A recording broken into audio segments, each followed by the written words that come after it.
Everyone, I'm Jude Hotep, the goddess astrologer and alchemical initiatrix. I'm going to bring you this Pisces new moon and get into all of the details. There's a lot going on with this new moon. This is a big deal.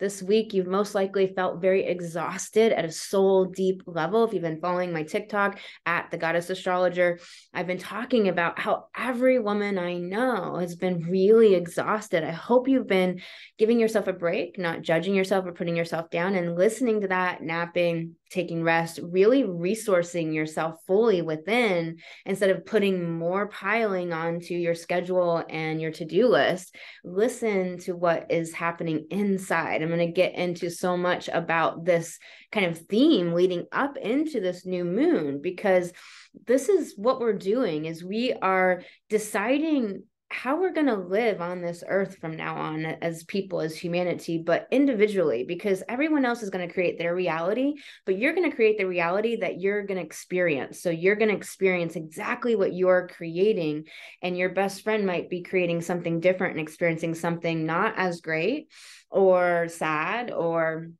challenging. The rest of humanity might be really committed to the programs and following the authority of white coats and the technocracy and the dystopian view of the doom and gloom and the fear and all that bullshit. And you get to choose your reality. And I want to get into how this is not woo-woo bullshit. This is real. This is what we always do. Nothing has ever existed on this earth that we didn't imagine first, that we didn't hold in our mind first. So let's get into this and realize that if you've been exhausted at this soul deep level, I hope you've listened to the inner call to rest, to just go walk in the sun, to lay on a blanket and journal and take baths and do what you've needed to do for yourself to restore and to let go of the programs and the voices and the internalization of all of this life we've lived that said that you have to constantly be doing it this way or working or doing this or doing that, and that is supposedly the right thing or supposedly what gets you money or success or whatever you want, when it's absolutely the wrong thing. Because joy, like, do you trust your joy to lead you to the right place? So let's get in this chart. We're going to go into the sun sign horoscopes. I know my lighting kind of sucks, but you mostly see the chart anyways. One day I'll fix that. I tried to fix it and it didn't work, and I just Mars and Gemini, fucking whatever. Mars isn't strong in Cancer, but fucking really be glad when it gets there. It's just what I've never had this much technology ridiculosity ever in my life. So this is the moon, and February 19th, 20th. It's not really the 20th for me until I wake up, but whatever. It's at 1 a.m. 1:05 a.m. Central Time. Adjust for your time zone. So East Coast time is 2:05 a.m. Pacific time is 11:05 p.m. So this new moon is happening late at night, and it's at 1 degrees. It's the fourth, I believe, new moon before this Aries new moon that's at 0 degrees. So we've had 4 new moons at 1 degree. 1 degree, a new beginning. New moon, a new beginning. So compounding new beginnings. So I say that, but how does it help you? What does it mean for you? It's like the new moons, the signs they are in. Like when I teach about in the goddess retreat every week, every Friday, I meet with all of the women that are in the goddess retreat. And we have this sacred container where we get together and talk about our own personal astrology together in sacred container, confidential space. And I teach on one planet each week. And what I teach is that the signs, like I really encourage you to stop thinking about a person in your mind when you think about the signs, and instead begin thinking about the depth of the archetype of each sign, because we want to reclaim our power through astrology, through living our life by the stars, what we always did. That once to be a doctor, you had to do astrology. At one time, astrology was taught and university alongside theology and alongside other mathematics and science and biology. And if we lived in a world that wasn't controlled and through a dominator paradigm and about control over humanity, we would be taught astrology in school, in good schools, I hope, more of like the Montessori or Waldorf models, but all along the way. And we would understand each other. We would understand ourselves. We would understand life. Astrology is life, and all of life is astrology. We would understand these deep archetypes of each sign, the polarities, that there's less 12 signs and more so 6 polarities of the opposite polarity on each side. Taurus, Scorpio, that nodal axis we're currently in. Aries, Libra, the nodal axis we're changing into this July. We're having a nodal shift into a new 18-year cycle. And so we're finishing out this last 6 months, four months or so of this Taurus, Scorpio nodal axis. And so we would understand the deep archetypes and mythology and symbolism of this sign and everything that it represents. I could say thousands of things about each sign. And so with each new moon we've had, Pisces and Aquarius and Capricorn and Sagittarius, with each new moon we've had, it's that archetype that we're beginning a new beginning in that archetype. So a Sagittarius in religion, that no longer will we let ourselves be controlled by dogma and lower man-made truths. Instead, we'll go to the higher truth of Sagittarius, the higher knowing that we pull in from the universe, from within ourselves, that we connect to. We don't need anybody to tell us right from wrong. And that was that Capricorn new moon, that we don't need people to tell us right from wrong. We don't need all these fake false rules in society and all these lines to color in between and all these guidelines, because what's right and wrong within yourself. If it's depravity, if it's from your heart, if you're being a jerk.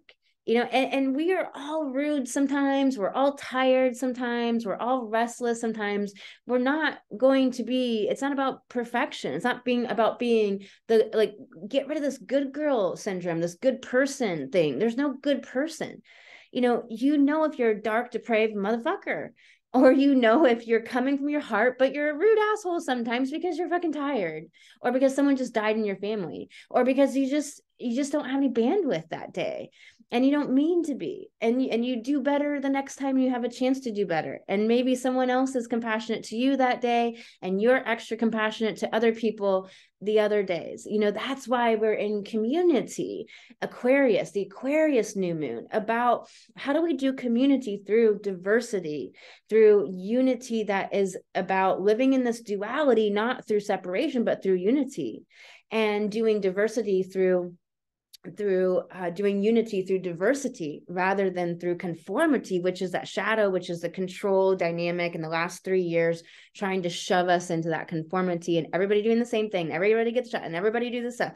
And it's like, no, what are we choosing? How are we choosing to live in community? And then now this Pisces new moon, about soul, about our heart, about love, about our intuition. And here we go, it's conjunct Saturn. This is so really, really important. And the sun just came off this Sun-Saturn conjunction, where the sun checked in with Saturn from the last year about what was catalyzed in your life in the last year. Saturn's a teacher. What did you learn? How did you grow?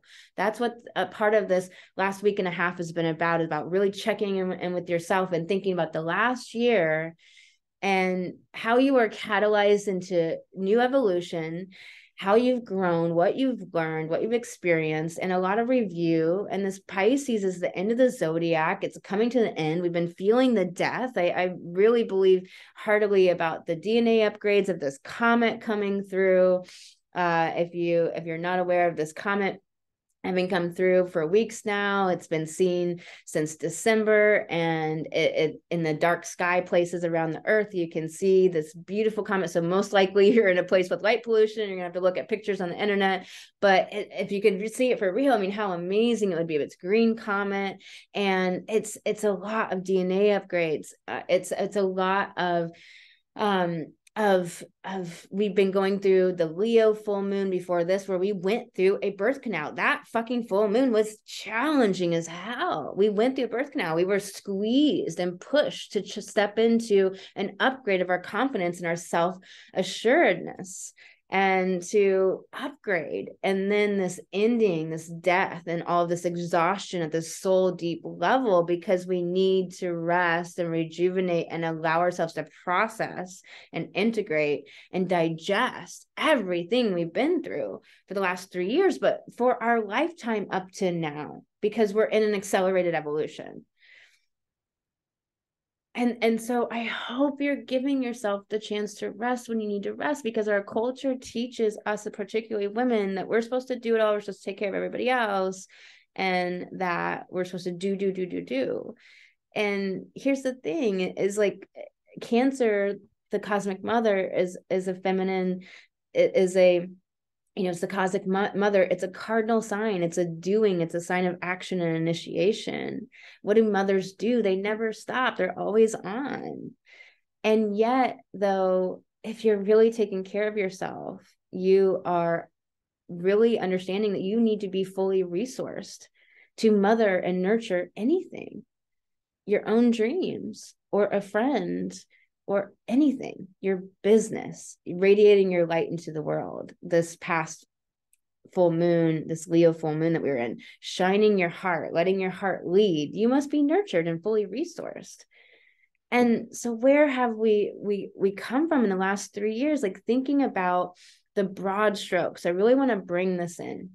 The broad strokes, that this is the time of the great healing. You'll hear me say that over and over and over, right? I've talked about this a lot. What does this mean? That, for one, we have this Scorpio South Node. And did I get rid of the part of fortune? Oh, okay. So the part of fortune moves off. But the part of fortune is in Scorpio as well. Like, our fortune, our evolution is from handling the shadow, and from being willing to do the shadow work, which allows us self-intimacy, which allows us to heal this disconnection of ourselves as women from ourselves, of sex being separated from the sacred, which is what creates so much distortion in our world, is sacred and the sex, and this the sacred and the sex, and the sex and the sacred being disconnected. This is what creates so much distortion in our world, and so much evil, and allowing of the evil to be in our world, allowing of the manipulation, which is dark side Scorpio, allowing of the dark occult. There's black magic and there's magic, and this allowing of that, the separating women from the sacredness of their own body and their sexuality and their sensuality and their power, their intimacy with self. And so Lilith, the dark goddess, we go into the deep. It's fucking hard work to reclaim our empowerment and to do that. I was just talking to a client earlier today, and she's just like, this is so much work. She was so happy she'd been doing it. But she's like, it's so much work sometimes. And we talked about it, and I was like, yeah, it's okay to take a break for a week, but consciously to say, okay, I have to set this aside just for a week, just for a little bit, because it is so intense to do the deep inner shadow work, healing traumas, healing past lives. Who I am, chironic sun, just different things. Like, I just dive in, but I naturally take breaks as I need it. I don't necessarily have to tell myself to take a break. I just naturally do. And I'll go lay in the sun. But other clients, I have to say, like, you have to allow yourself a conscious break sometimes from all the shadow work. But we talked about how much the shifts and transformation that has taken place for her, how she's night and day in a different place, absolute transformation, absolute standing in her power, absolutely and claiming her no and her yes, her boundaries, standing up for herself, what she will do, what she won't, even with the guilt or discomfort that might come up at times, and having the real tools to handle that. I mean, the like joy for me to see the transformation for her to no longer be doing shit she don't want to do anymore, just because before there was guilt attached to it, but just the transformation, and for her to love the inner work, and also be in the Pisces paradox that it can be tiring, can be tough. And I believe that's why this week, because of all the upgrades, because of the last 3 years, because of everything that we're going through, that we're in this digestion moment. The opposite of Pisces is Virgo, and we always have to integrate that opposite polarity. Pisces is the digestive system, digesting our experiences, not Pisces. Virgo is the digestive system and the intestines, and digesting our experiences. And so we've been so tired in this balsamic phase, and this week, and after this Sun-Saturn conjunction, checking in, getting all the data and information from Saturn, and having the Sun be between Pluto and Saturn for this period of time over these last so many weeks, where it's been a lot of information coming to us with Pluto at the last degrees, the analytical degree of Capricorn at 29 degrees. And we're integrating everything. We're integrating our soul evolution, the evolution and the changes of the world soul, of the information that we have now, understanding this breath. So the wider scope is what we've gone through. The Industrial Revolution and the industrial fascists have been trying to control our world and making us think that work is what you do in life, that's the point and the purpose of life.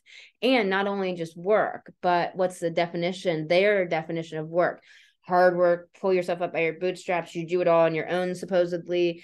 And it's slave labor, it's factories, it's mindless, mind-numbing work, it's data and figures and calculations under fluorescent lights and monochrome, gray, beige, ugly places, and these high-rise office buildings away from green and trees and nature and anything that's life, that is full of life. And this is all bullshit. It's all programming. So we're integrating and understanding that now, with the democratization of information, the internet has given us that Aquarius gift of the internet, that we have our own business, running it the way we want. But I believe that women are still going through this phase of we're still pulling everything apart, all these programs, all these internalizations of how you're supposed to do it, what success looks like, what supposedly is how you make it, even doing marketing a certain way. All of these things, I think we're pulling it all apart, learning how to give ourselves a break, learning how to listen to our inner sense, this Pisces new moon. So I'm going to go back and show you this Saturn-Pluto conjunction from January 12th of 2020. This was when the world had this big shift, right? And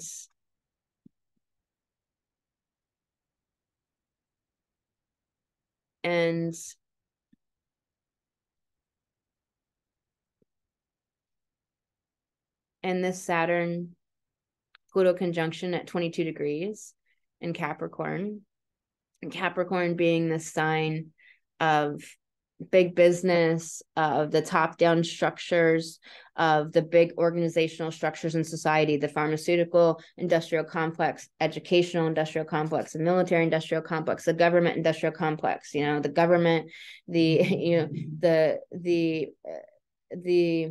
corporation of the United States, rather than the people and the collective of Turtle Island, which was a sacred place. The USA was a sacred place, this Turtle Island, this was sacred. And so this conjunction, this Capricorn, the distorted Capricorn that's been so overactive in our world for so long, that industrial fascist, that way of working that I was talking about, this conjunction is a new beginning. And so it's like a new Capricorn. But how do we make the new Capricorn? It had to show us all the shadow. It shut down our world for 3 years, right? But in doing so, maybe the power over dynamic and the people at the helm there were thinking like, this is controlling society in these ways, but people have never woken up more. And what's funny is the Great Awakening was happening, and all throughout history, there's been these great awakenings, the convergence of 87, 1840 or 1940, Madame Blavatsky and her traveling. And all through time, there's been these times where usually it was pockets or individuals around the world that had woken up. And then there was some avatars and some people that really holding a lot of light. They used to say that Buddha's field was 6 miles in radius, because these avatars have held light on the planet that's been said to stabilize the vibration and frequency of our planet, and all of the discord and all of the people below the level of integrity. And Saturn is integrity, and Pluto is destruction. And so we have the planet of destruction, the planet of integrity, the planet of forms and structures, and like what's crystallized in our world coming together for a new, a conjunction of like, okay, I'm destroying all the Capricorn stuff, Pluto and Capricorn, that's not of love, that's not allowing us to grow any further. We off the distorted Capricorn, we've grown as far as we can grow, and I'm showing it to everybody. I'm revealing the secrets of all of it. I'm putting it out to the world. It's no longer being hidden. People are no longer getting away with it. It's no longer something that if you have eyes to see that you can't see. And then Saturn, all these forms and crystallized structures of Capricorn needing to be destroyed, Pluto, and broken down. And then Mercury's here getting all the data and the information ahead of time, and going to come and tell us all about it, right? And what's interesting about this conjunction, when this happened in January 12th of 2020, Panacea was conjunct the moon in Leo. Panacea being like, let's just have a really superficial, easy, like everything's going to be fine. Like we'll just shut everybody in for 3 years. That'll be great. We'll just all do this thing, do these things and everything, this superficial, nobody going deeper into the nonverbal moon, into the underneath, the unconscious, and really looking underneath. And so many people were spelled, right? So many people were bought into the fear and the false Neptunian projection. And so then we go back to this, we go forward to this new moon, and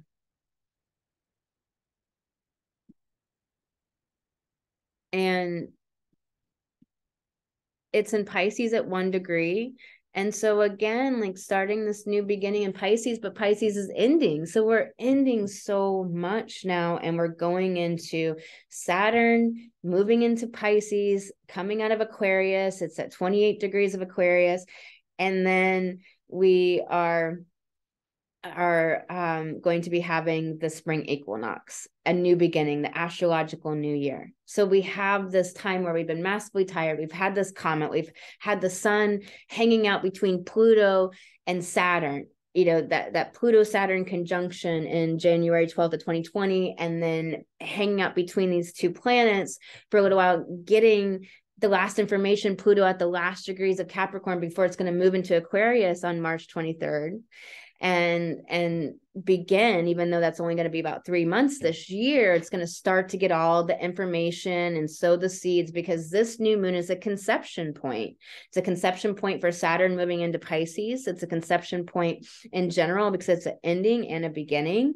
And Saturn's about forms and structures. So this new moon is about the forms and structures of Pisces soul, forms and structures of divine love, the forms and structures of our intuition and our knowing being what builds and formulates our reality. Pisces, imagination, the art, the dreaming being what forms and builds our reality, Saturn, and creates the forms. And is it going to be adaptable and changeable and versatile and shifting and evolving, which is mutable. The last mutable sign, the most mutable, is Pisces water sign, of this adaptive quality of water, that if you spill water somewhere, it's going to it's going to just disperse into every little crevice and seep down. And that's how we get groundwater.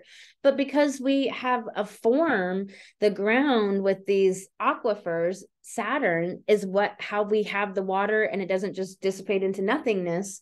A form holds it in the aquifer. So even though it filters down into something, or even though it's dispersed out into the ocean is still held in by the lands and the banks. Saturn is the space holder.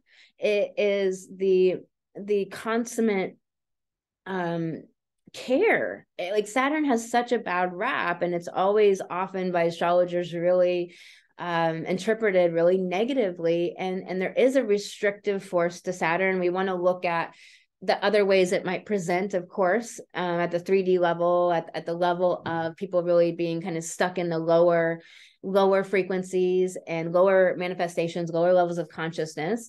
But Saturn is the consummate space holder, which means it's witnessing, it cares, it's listening, it's patient, it's alert.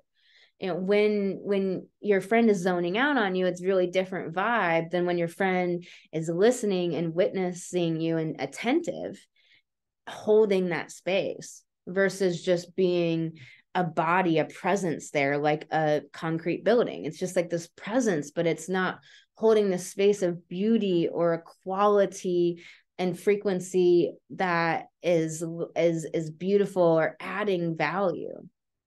And so this destructive quality of Pluto having showed us, Pluto bringing up all the secrets of the distorted Capricorn of these last 20 years and showing us what was hidden before then, what we were just going along and we were programmed in society. I would say since, the 60s, we had this pop, and then it just went weird in the 70s.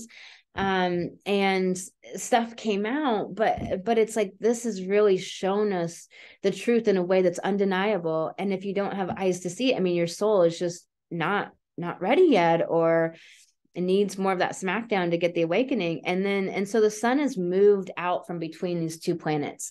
We're ending this old 3-year cycle we've been in from the last 3 years. We're ending this. Saturn, having been in Aquarius, it was Saturn restricting the collective, everyone in their houses, everyone restricted from movement. I'll tell you, like I did farmers markets all 2020, 5 or 6 a week. I didn't do any of this bullshit, but so I really wasn't restricted, but I was restricted from going to a coffee shop at 11 p.m. because they closed at 8. I was restricted from going into the grocery store without having to wear a freaking visor because they were requiring this. So there was these restrictions, right? No matter what, it was something you had to face, whether you liked it or not. But the collective and humanity never came together more. Saturn, no longer were we connecting on the old Saturn Capricorn ways of control and status and all of the like money, affluence, all of that, and prestige. Now we begin connecting on the Uranus side of the Saturn Aquarius, the Saturn Aquarius, of vibe, frequency, heart. Like, who do we actually vibe with? Who do we actually connect with? And disconnecting from everyone that just really were not part of our soul tribe. And people were leaving this earth, and a lot of things were happening, and we were shedding a lot of old layers from the old paradigm and the old world. So believe it or not, we've been going through this massive death of the old world, and all of these ways that on the surface feel like a lot of pain, loss, and challenge, Pluto and Saturn, but underneath it was this great clearing and death to be ready for this rebirth that is happening. And for so many of us that awakened at that time, for others they'll awaken later. We have to give people the dignity of their own timeline. For so many of us, this year and next year are just going to be such a popping through to a new place of existence, because we're at a level of frequency. We're creating our reality instead of observing the 3D, observing the karmic, observing how other people are like the control and the AI and all this stuff. Instead, we're going to be choosing our reality. People are saying that in 6 months, AI will be at a level of sentience. And what I'm saying with this new moon is that this means we have to up our game in our intuitive abilities and our inner sensing. Take the responsibility, Saturn, for your inner sensing, your inner knowing, and trusting that. Whose authority are you listening to, Saturn? Are you listening to your authority from something higher, Pisces, from your guide, your higher self, from soul, and from the greater multiverse and creation of all? Or are you listening to Saturn, man-made authority? And when you are listening to your inner authority, you have authorship to create your reality, Saturn, which you create from your imagination. Nothing in this world came first. It was imagined first. A desk, a blanket, a bed, anything that we've ever needed. It's like, I'm naked, I need clothes, like I'm gonna go kill this animal and get some skins and make clothes. I'm cold, I need fire. It was imagined first that like warmth would be nice. I wonder how to create warmth and like learn how to create fire. How do I understand what to eat? And we create it in our imagination first. Think about any project that you've done. You've gotten the insight and the spark of inspiration, Pisces, that artistry, and you've imagined it and sat in the fun of it and activated all of those positive emotions. And then you go to start putting the tangible form Saturn pieces together of bringing in, like, do I need marketing? Do I need a piece of paper? Do I need markers? Do I need to put something, a website up, a web page up? Like, what do I need to start doing tangibly? And you notice that if you start to go to the tangible immediately, and I have to do this and I have to work hard and all that, it dissolves your inspiration. It dissolves the spark, that original spark of the fun and beauty of what came through that wanted to be created, and you lose it and you get into that hard work spell. And it's all those programs that we've internalized that we're shedding and removing and dismantling from within our own psyche. And it gets all frustrated and constipated and yuck. That's the shadow Virgo, the shadow Capricorn, the shadow Saturn. And instead, we have to realize that we must really nurture the inspiration and the creativity and the satisfaction and all of these positive emotions. Pisces is emotions. It's feeling. We're moving into a feeling society. This is Saturn society. Pisces, feeling. This is a new moon of birthing a society that's based upon feeling instead of a society based upon thinking and mind dominance, which is about ego, which is about the sociopaths and the narcissists that have been at the helm of the old paradigm that is dismantling for a long time. If you've been listening to me, you know that we've already infiltrated the patriarchy. We've already infiltrated the power over dynamic by being born at this time. You do not need to fight it. In fact, if you fight it, it will only get bigger in your own experience. We must only imagine and use our imagination to incite, invoke, activate these powerful emotions of inspiration and joy. And are you trusting your joy to lead you to the money and the happiness and the lover and all the things that you want in your life and the experience of life that is like inspiration, acting upon it, being all excited about that, making things, inspiration, acting upon it, this cycle? We have to think about how Pisces is art. When I say art, like, what do you think about? Do you think about 8th grade, clay art class and your teacher with the long hair and how she was the weirdo of all the teachers?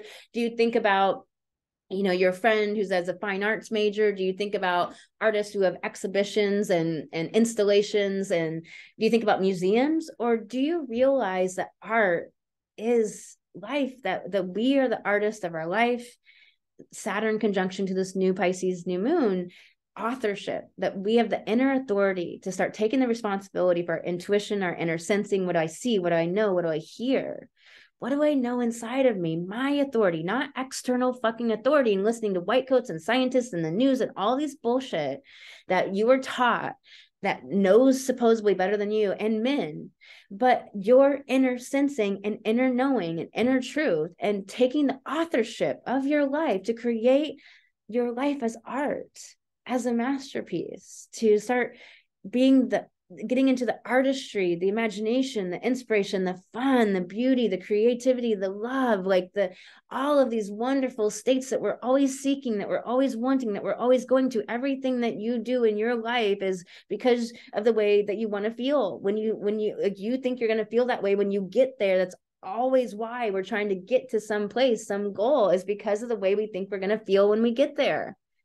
And so instead, feeling it now, activating these emotions within us, living this way as our baseline, living this way chronically, instead of living in the doom and gloom and fear and anxiety chronically that the industrial fascist has projected upon us and told us that life was. No, we have to stop this. We have to stop living in shortage mentality and lack and all of these ways, and begin let this new moon be this point of conception, because this is what this new moon is. It's an ending and a conception point.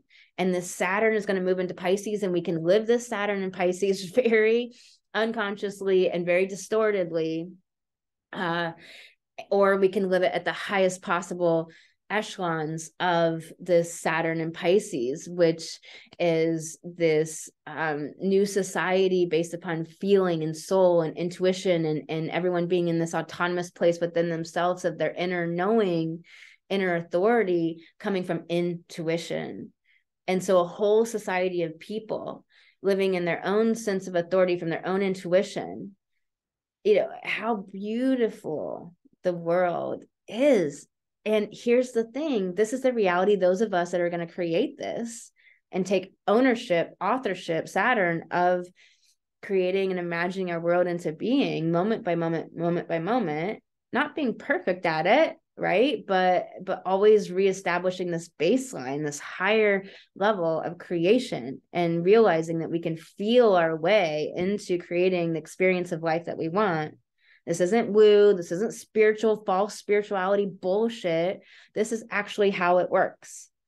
And that we do this, that all of us will be living in this world, that 5D is already happening. The new earth is already here. We're already doing it. And it's okay to have transitory, passing, challenging emotions. That is part of it. But having real effective tools that work, that allow you to be masterful with emotions rather than at the mercy of emotions. And we do that in Light Goddess. We do that in my coaching program, Alchemical Goddess. You begin to connect deeper to who you are and the gifts of who you are when you work with me with your astrology. And so I want to go deeper into this new moon. If you would like to book an astrology reading with me, you can do that at thegoddessastrologer.com. And I would really encourage you, if you are wanting to step into that place of being a creator, to work with your astrology, or to think about stepping into soul coaching, where you will have that transformation and be in a completely different place in 6 months. Where have you wanted to be for so long and still haven't gotten there? And then think about where you can be in 6 months. So I'd really encourage you to think about that. So what's the dispositor of Pisces? It's Jupiter and Aries, this autonomy. So what I was just talking about is all of us in the sovereignty within ourselves of our own authority, Saturn, coming from our own intuition, what we sense and know and feel, instead of listening to some outside thing because of fear, because we're scared, because when we don't have a frame of reference. Here's the thing about Pisces is Pisces, you know, the other partnered planet, Neptune and Jupiter are the two partners of Pisces, right? And so Neptune and Pisces, it dissolves everything. And so when everything dissolves, it's like on an acid trip, right? Everything dissolves. Like, what's your frame of reference anymore? And if you don't have a frame of reference, if you don't know where you're at, if like it's so much and you take too much and it just everything disappears, and you don't even know who you are anymore. You don't even know where you went, or if you came back and you come to, and it's, you know, and it's like, I don't know, like, am I me? Like, where did I go? What happens? So we have to realize that on the spiritual awakening journey, that we do have those times where all of our frames of references break down, and it's almost like madness. And that's the other side of Pisces, of where it can feel like madness. It can feel like disillusionment. And so we don't want to be afraid of losing our old frames of reference, because they weren't helpful. They weren't serving us. That's the old crystallization Saturn that's being dissolved with this new moon. So something new, new structures, new forms can be birthed. And so with Saturn moving through Pisces after this new moon, this conception point for 3 years, it's going to be breaking down those old crystallized forms of Saturn that no longer serve us anymore, and breaking down of the frames of references that we use to build our world upon, that we based society upon, that we based our day-to-day life, what we think life is, what we find worthy and valuable, and what we were told was worth spending our time on, which is our power. What we spend our time and attention and energy on is our power. That's where our power goes. So we need these old frames of references that are from the power over dynamic and the narcissist and the sociopaths that's been saying, like, no, mind and logic is the right thing, not feeling. Sociopathic is sans feeling, right? So we need to break down these old ways. So it's okay to be without reference point. And Pluto over the last 3 years has taught us that Pluto-Saturn conjunction has taught us point. All of our old reference points broke down. We've learned with Uranus and Taurus, breaking up old stuck earth, the ways we did things, the what do you call it? The supply chains and what we expected to be in the stores when, and how we expected to live life and what we expected to be there, and all of our expectations of how things function, the way life was, and that you could just get this when you wanted it, and this is how it was. And then Mars and Gemini has been really upsetting that over the last 7 months. Like, we've had so much time and practice to get used to the shifting sands underneath our feet, and to become comfortable and to no longer base our security on old forms and structures that never served us and never helped us, that weren't built of love, that weren't of something higher, that were sociopathic and a power over paradigm and based out of control and fear and domination. And so with Saturn moving into Pisces, I think this is actually can be amazing for those of us who got used to and pulled apart security and certainty and safety and comfort from everything being the same and being what we expected, and the stuff being in the store, or the timing being right, or somebody showing up to an appointment when you had it and not rescheduling, and all these things. And it's like, those of us who base our security upon our own inner self and being able to understand our emotions, gain intimacy with their self, move through the shadow, do the inner work, like reimagine, use our imagination for good, like delight in our senses, this Taurus energy, the North Node in Taurus, delight in our senses, eat when we're hungry, sleep when we're tired, and stop thinking we have to do these old distorted ways of routines and schedules and patterns, and realizing that the magic of life unfolds when we're in the flow, Pisces, when we're just at the right timing, at the right moment, and it just goes, and we stop thinking we have to do a schedule. When your intuition says, don't follow that fucking schedule you have, we should use schedules loosely as a general guideline and idea, and start to live life of like, I schedule my appointments in, but I have reserved the right to change my schedule at the drop of a dime if there's just, I'm following the magic of life, and life has something so much amazing for me in store, and I must reschedule, or I'm not fully resourced in this moment. No matter what I did, I wouldn't have been, and I need to actually rest so that you get the best of me.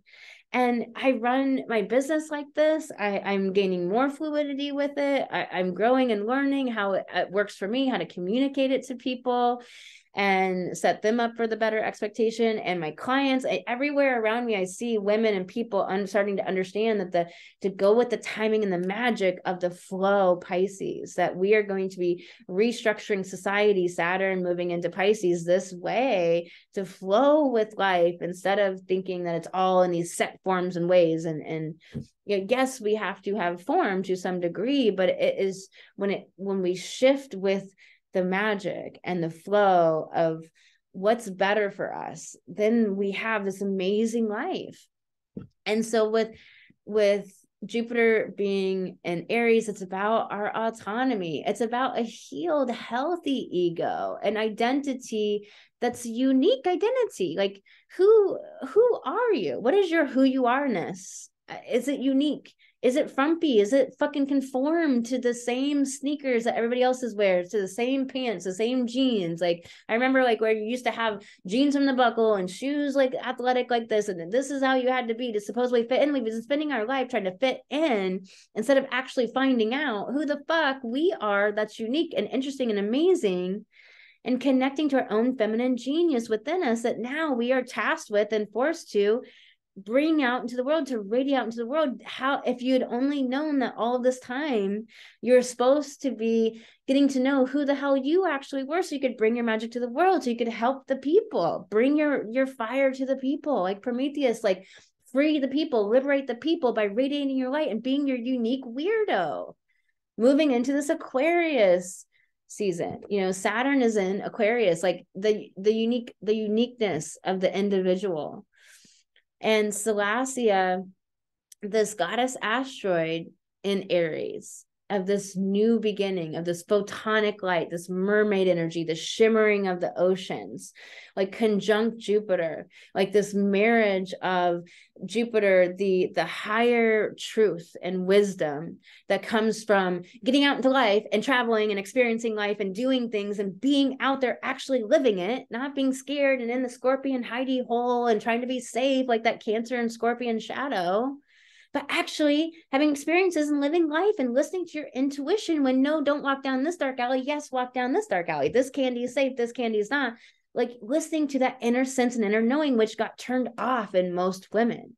My mother told me that I was dumb or I was being ridiculous when I told her that the pervy pedo guy was jeering at me and fucking creeping on me and came like, mommy, like, look at this fucking creepy pedo. And she's like, no, that's not happening, and talked me out of my intuition. And my intuition got shut down over and over and over and over and over and over growing up. And I had this, you know, and I had to reclaim it. I had to relearn it, reteach myself, relearn how to trust the truth of what my intuition has always been spot the fuck on, always told me. Here's the thing that sometimes it's like your intuition might tell you like no to this person, and this person might not be anything that's so depraved or anything like that or malicious, but they just might like really provoke your shadow in ways that aren't going to help you, and you guys are just never going to match. But for your best friend, they get along great. So it's like, that's why we can question our intuition so much in these ways. And we have to start realizing and just trusting that there's a reason that is important, that we can go through the hardship of figuring out why our intuition is saying this, or we can actually just listen to it. You know, the other day I'm at the store, I'm like messing around with my car. I didn't really need to go in and do anything. I just wanted to stop for a minute. And my intuition was just like, go get spinach.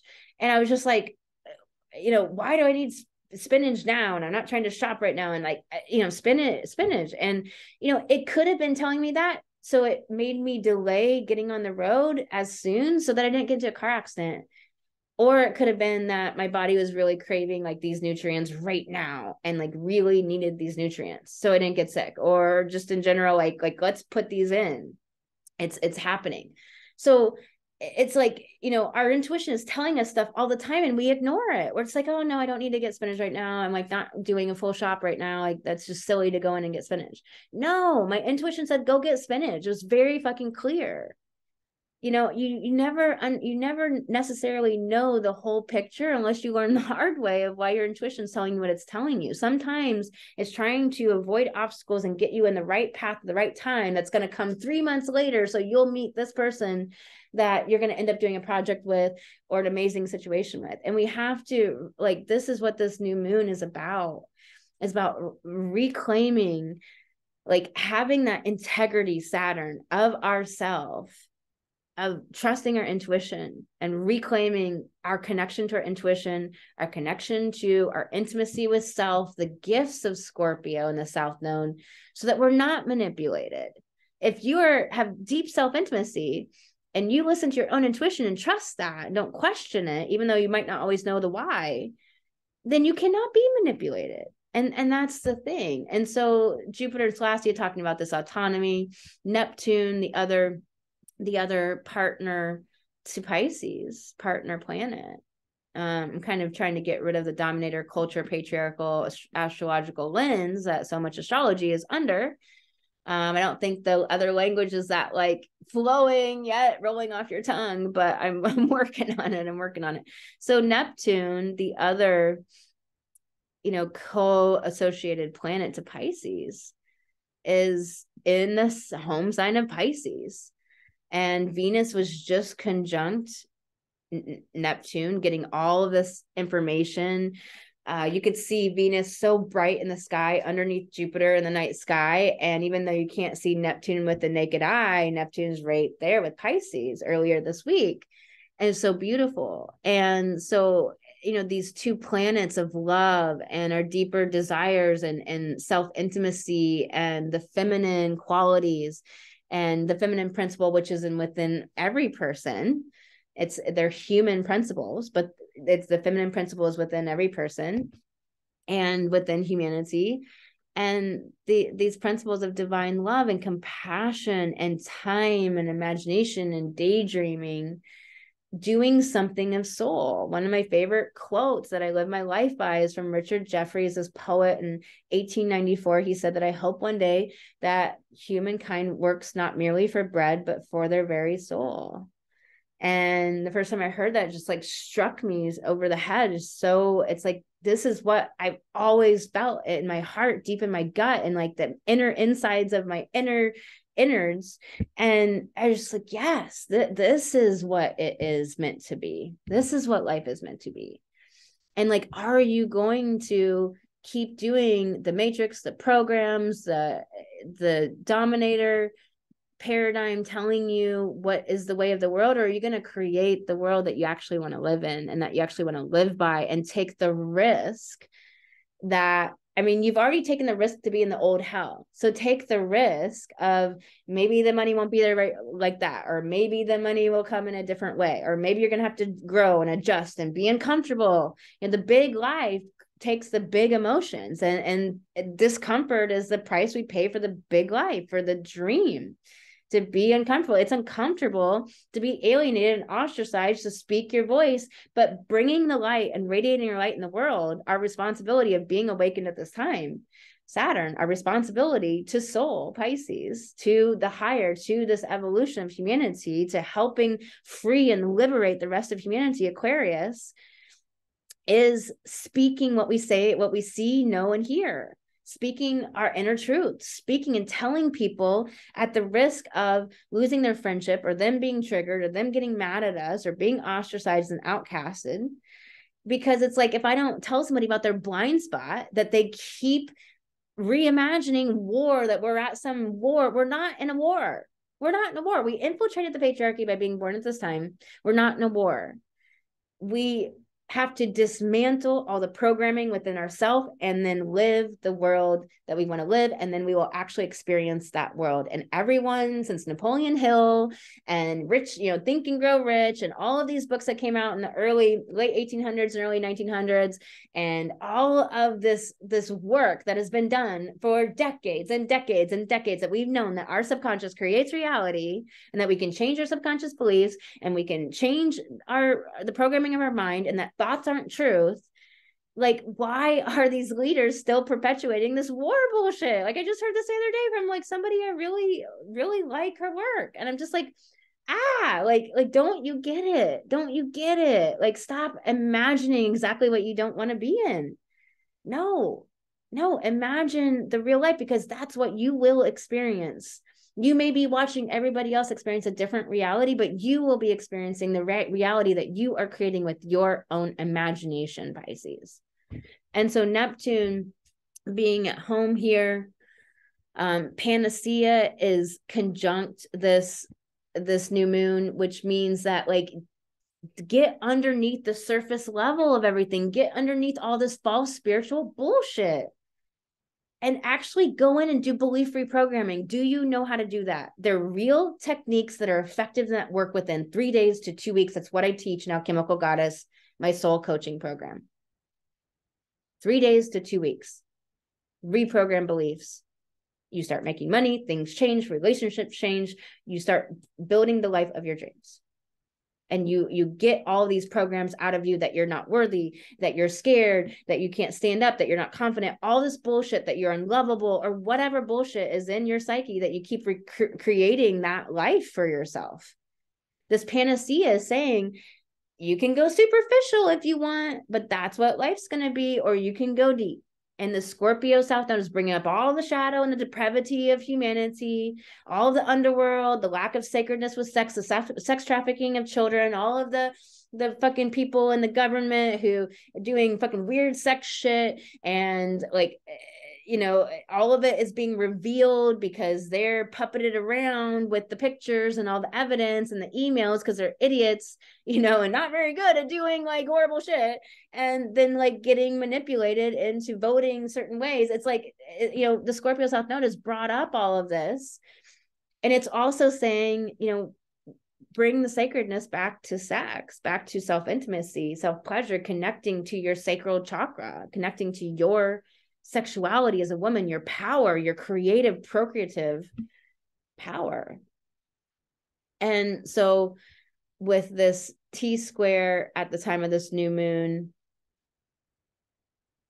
to Uranus and Taurus, breaking up the old status quo, awakening women who are rising on the planet and creating their own businesses, and you know, stepping out of the old, being controlled and dominated by narcissistic partners, parents, you know, doing what they thought they had to do to be the good girl, or felt obligated to do, or were scared to feel the discomfort or the guilt, coming out of all the old bullshit that we've been programmed to do as women.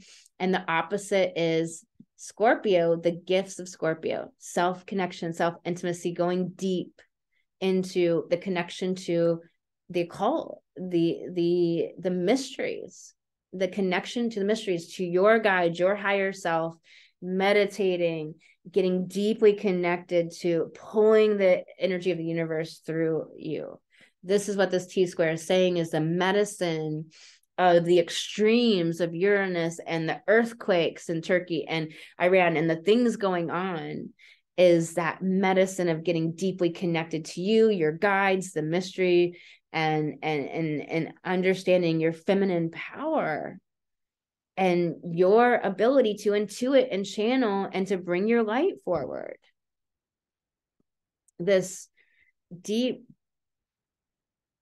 biquintile from Venus to the South Node, that yes, it's hard sometimes, but when we heal that shadow, Venus and Pisces, the love, the dreaming, the soft and gentleness of our feminine can come forward and nurture this world and bring the compassion back to this world. I've met some amazing divine masculine men lately, and it is just insane. It's insatiable, really, to be around them. I just like want to be held, but I'm like held by their presence.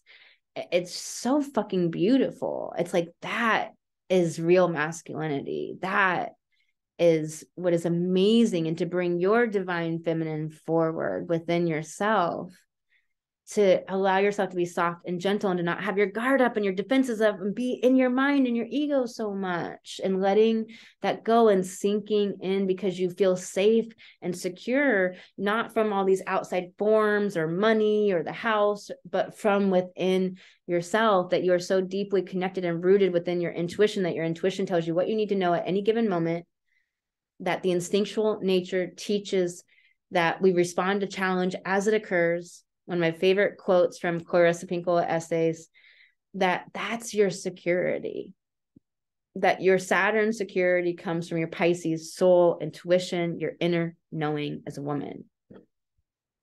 And this sextile from Pluto to Venus is really harmonic, that what's breaking down and being dismantled in the old paradigms and structures, like Venus soul is rising up. Venus is has gone forward. She's gotten all that information when she was in Capricorn from Pluto, and she's moved forward, and it's so harmonic and beautiful that we're so supported.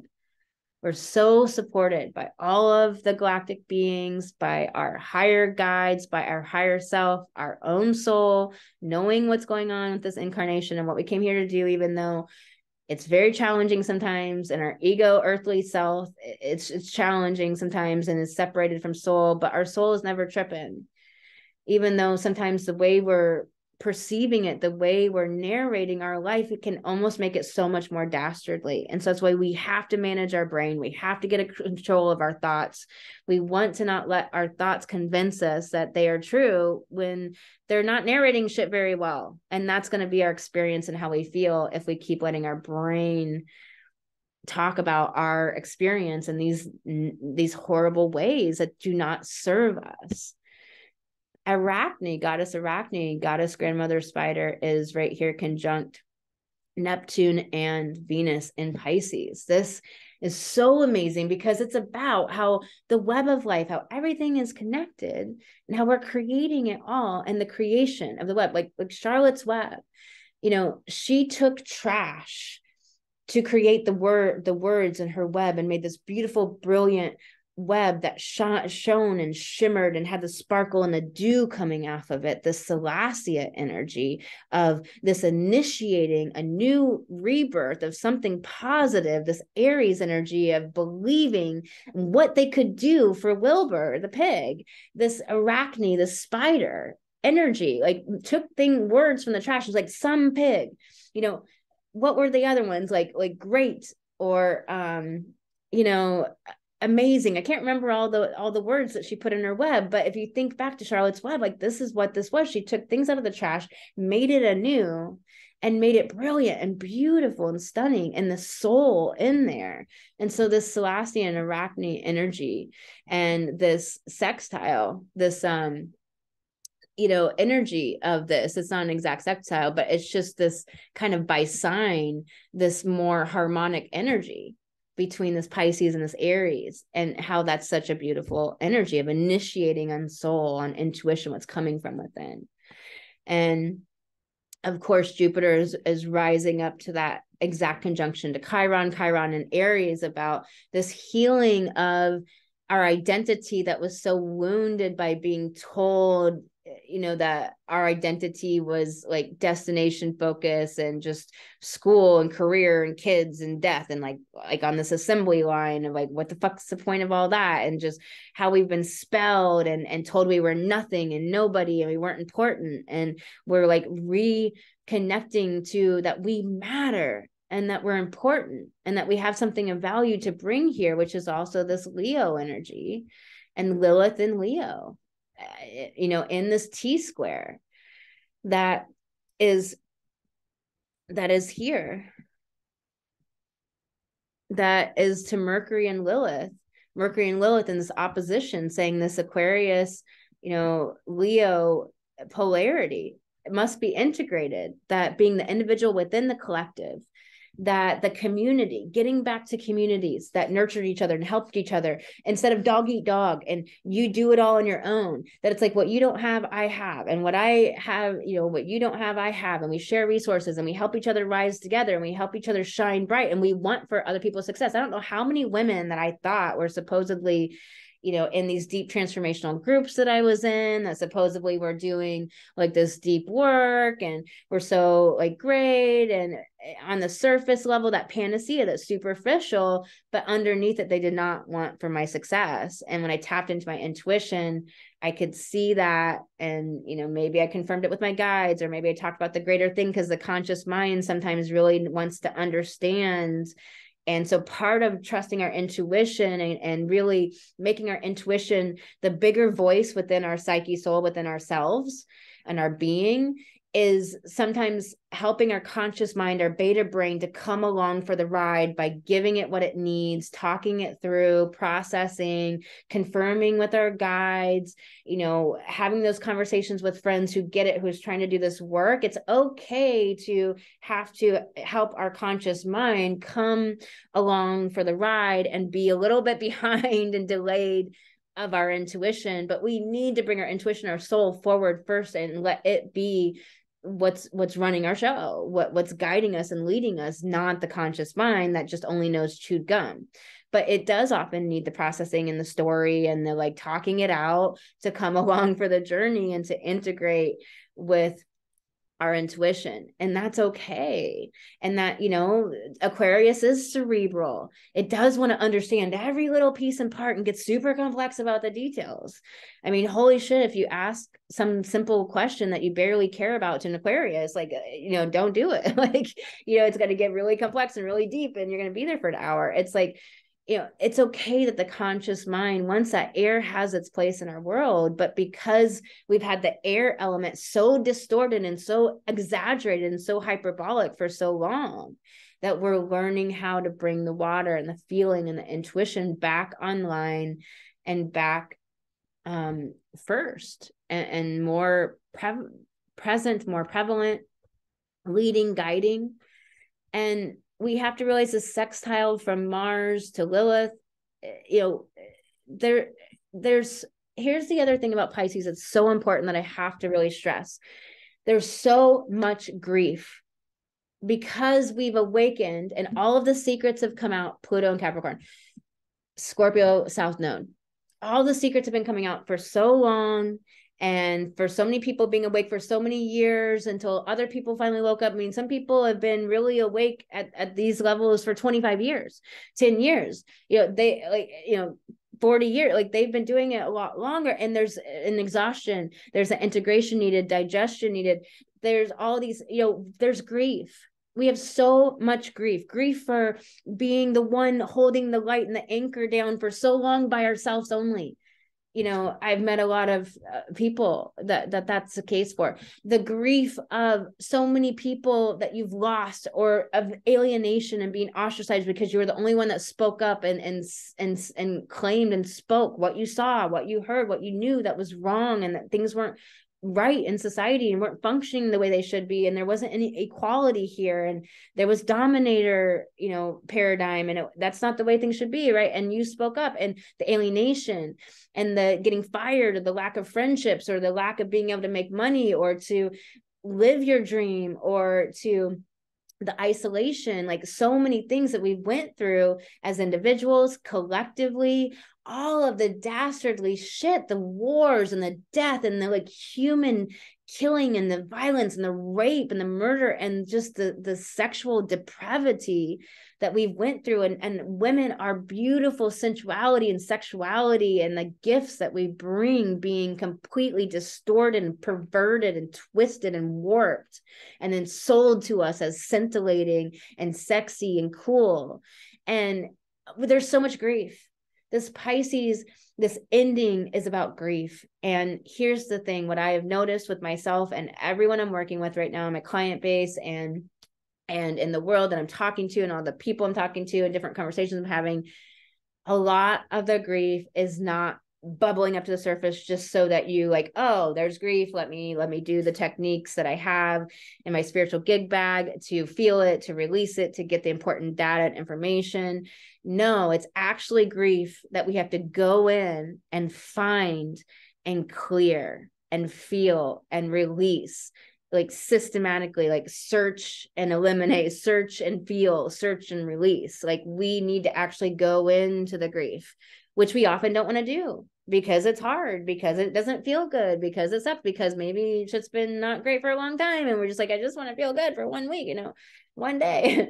You know, it's not easy shit to do. But here's the thing, when you clear that grief, you're liberated from being under the lens of that by your whole world, all your decisions, all your behavior going through the lens of grief and being made from the lens of grief. You're also liberated from those deep, dark emotions, being re-triggered constantly and being re-traumatized constantly, and from just having this weight upon your shoulders and not really being able to have a rebirth or a renewal.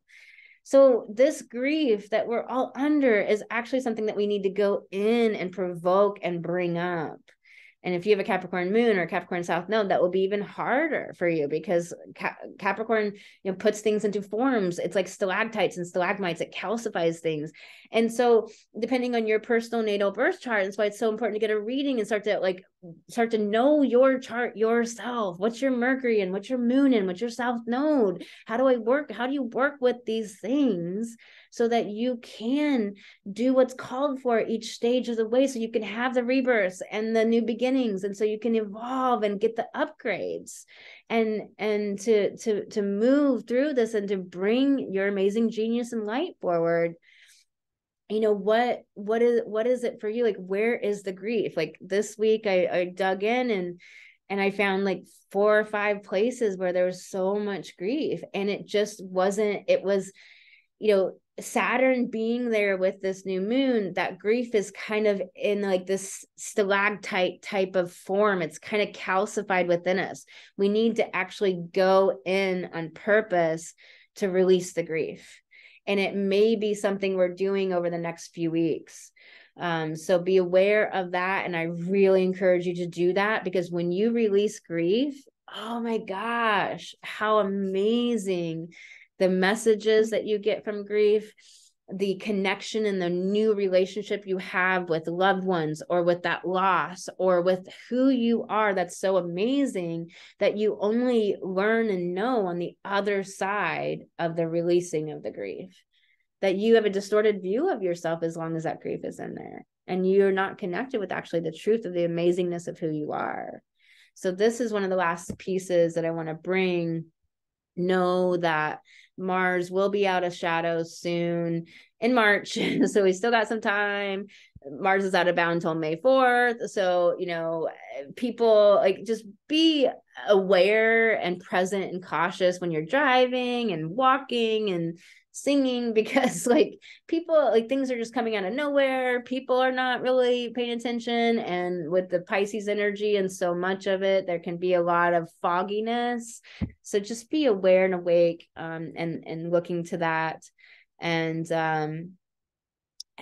you know, this North Node is nearing this conjunction to Eris Xena. I really just followed Heather Ensworth with this idea of Eris really being Eris Xena, that she was originally named Xena after Xena the warrior princess, about the whole story, how she went on a rampage of killing and destruction to seek revenge, but then realized she just became exactly what she was fighting against, and was like, no, I must come and radiate the light and bring the light. And so unfortunately these people got together and named this goddess asteroid like the goddess of discord and all that, when actually it's Xena of reclaiming your power, being with community. She doesn't work on the ecliptic the way that most planets do. She, you know, formulates community with other asteroids and is off the ecliptic path, and she doesn't do the status quo, and she's about your own empowerment, standing up for what's right within yourself. And she really, wherever she's at in your chart, encourages you to have the courage to do that. Like first house, have the courage to be your unique identity. Second house, have the courage to value yourself and have the value system that you have that is different than the status quo. And so on around the houses. And so she encourages us to have the courage and the fortitude to do it, which is that Aries principle. So this is a really, really powerful new moon in all the ways I've said. I'm going to get into the sun sign horoscopes for all 12 signs and go into that and pull some cards. I hope you're loving these new moon videos. If you like this video or get any value of it whatsoever, please like it, because that helps the metrics. This is a growing YouTube channel. I put a lot of work and effort. I did daily astrology forecasts from, I don't know, March to late July or something all last year, but the energy really wasn't like coming back with the audience at that time. So I ceased it for a period of time, but I want to bring more stuff to this channel. I have a show that I want to put out soon with interviews of amazing people about the awakenings people are going through, so I can bring you information about what other people have experienced and are going through, so you can feel like not alone, and like, you know, how to navigate this journey, and that there's more people out there like you, and that we're all in this together. And I already have some recorded and coming out. So If you like this video, please like it. It helps the metrics. Please share it with people if you know friends that might get some value out of it, or maybe they just want to watch their sun sign horoscope and fast forward to that chapter. No, that's cool. You know, they don't have to listen to the whole thing. They can just fast forward to their sun sign forecast. So, but I really appreciate anything that you do in that vein. It really helps a lot, and I love when you all comment. Thank you so much for your beautiful comments and for the love coming at me, and I appreciate these videos so much. It's really fun. It's really magical, it's important, and I really appreciate you being here and watching this. So we will, it's been a little bit of a long one, and we'll get into the sun sign horoscopes next. I'm going to take a little break, which you won't notice, but I'll be back. All right, everyone, I'm going to get into the sun sign horoscopes. If you would like to book an astrology reading with me, you can do that at thegoddessastrologer.com. Also, if you have not joined the Goddess Retreat, it's still ongoing. There is 9 or 10 weeks left, and there's replays. And basically, it's a sacred container of all of us women getting together to dive into our personal astrology charts. And I teach on a planet every week. And then we go in and we discuss together where our planet is by sign and house, and understanding the bigger themes and understanding our life better. And we learn through talking to each other about it. It's amazing. It's a beautiful container, and women are just getting so much out of it. It is $23 for all the sessions. So it's a retreat session every Friday with other women, and it's $23 for 2023. So it's a no-brainer. Come join us. If you haven't, you can join by clicking the banner at the top of my website, thegoddessastrologer.com. And I hope to speak with you soon. Let's get into the sun sign horoscopes for all 12 signs. So share this and we'll get into Aries. All right, Aries, this is not what I wanted to do. There we go. I wonder if this is like sharing this. Is it sharing this? Good, okay. All right. Stupid Zoom, if you don't click the right share, we gotta fix this, man. All right. So Aries, this new moon is in Pisces. It's obviously in your 12th house. And 12th house karma, but also, you know, it's an ending. It's a chance to really integrate and meditate on a new rebirth, what you want to create, because this Aries new moon coming up is going to be at 0 degrees Aries in your sign after, you know, with spring equinox. I mean, this is a big deal. This is a real big rebirth coming for you. And so this is a time to meditate, clear the shadow, really go within and do this inner work, and look at whatever's coming up. Feel the grief, really clear grief. This is an important new moon for you about conceiving this new way of being with fluidity, connected to your feelings, really understanding your value, your worthiness, and having this deep connection to yourself at the soul level, that your soul is here to do big things, and connecting with your value, and that you matter, and the meaning of who you are and what you bring here. This important gift of who you are and the light that you radiate, and bringing that forward. Saturn conjuncting in your 11th house, you know, the forms and structures of your audience, your social connections, friends, and so forth. This is about new structures here, and breaking down the old paradigms that kept you feeling like you weren't worthy, and weren't valuable. And this opposition to Lilith in your 5th house of where you shine, of standing in your power, that you matter. And are you in your heart, or are you in a superiority inferiority complex? Really bringing that forward. And are you really understanding your value system versus the value system you were sold by the culture? And have you separated the two and really are connected to what are your values from your soul, your heart? And are you living those in this life? And yes, that might ostracize you or alienate you, but ultimately you'll find your real soul tribe from that. Okay, Aries, the card pulled for you is accept and receive. So it's very much about this self-love, about accepting compliments, loving yourself. Like, how much makeup are you wearing? Like, do you value yourself? Do you think that you're amazing and beautiful and wonderful? And do you see the light inside of you? Or are you basing your value on other people's opinions of other people's behavior? Do you value you no matter what above all else, and are connected to this like fierce belief that things are always getting better and evolving and growing, even if you go through the challenge, pain, and loss? Aries is the sign that gets knocked down and gets back up and gets knocked down and gets back up. But if it's your sun, you're becoming an Aries. And so really connecting with who you are, receiving the praise and the synergy of the appreciation from other people, but also claiming it and connecting to that within yourself. I hope that helps you, Aries.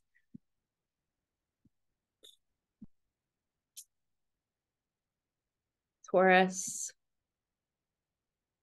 Oh my God, what is happening?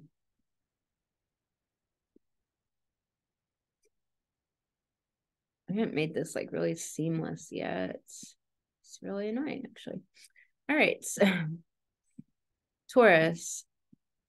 This new moon for you is happening in your 11th house with Saturn conjunct in your 10th house. So that Saturn, it's breaking down the old forms in your business. Like a lot of it is your frame of reference of what you thought and how you thought business was supposed to be, what you were told success meant or how it worked, how you got there, what the definition of work was, all these conflations and breaking down the way you understand like how you have success, how you have worldly success, how you accomplish your dreams, the way to get there. And this being in your 11th house, it's about your audience, your friends, your communities, your groups, you building a collaborative, a community and the communities that you're a part of. And so this is a rebirth of this Pisces archetype, this being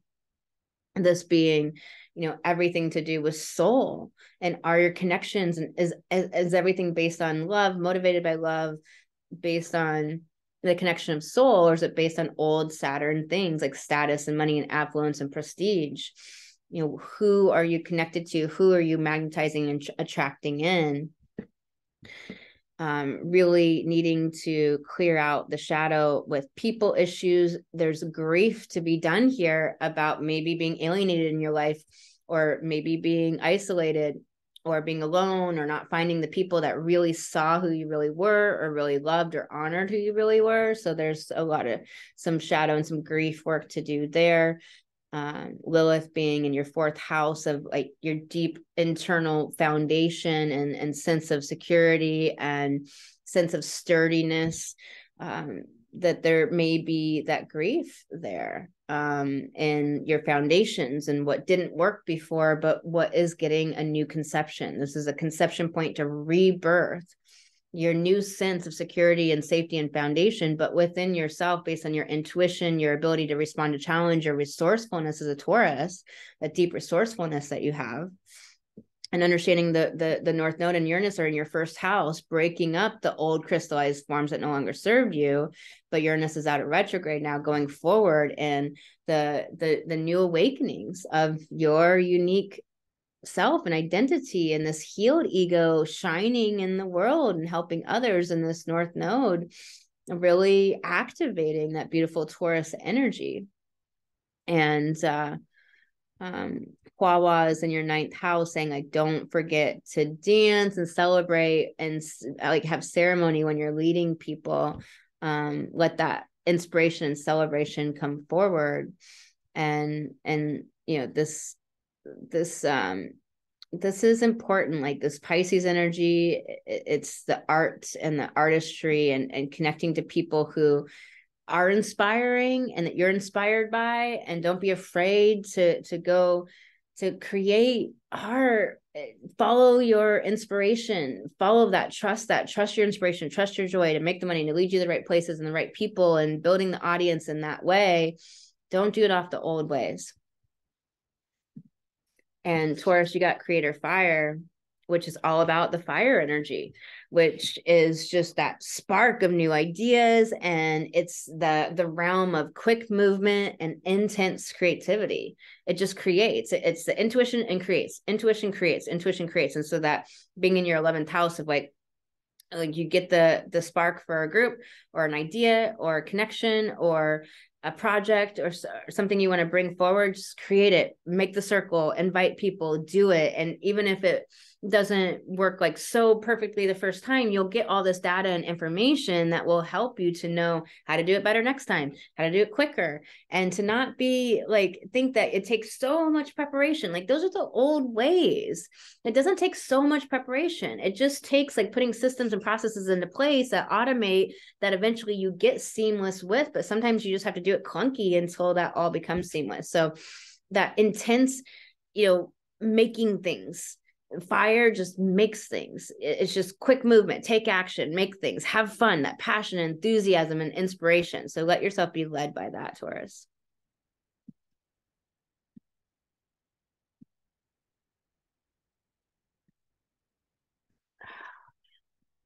Okay. I hope this is on the right screen. If it's not, oh well. Zoom is not really cooperating. Gemini.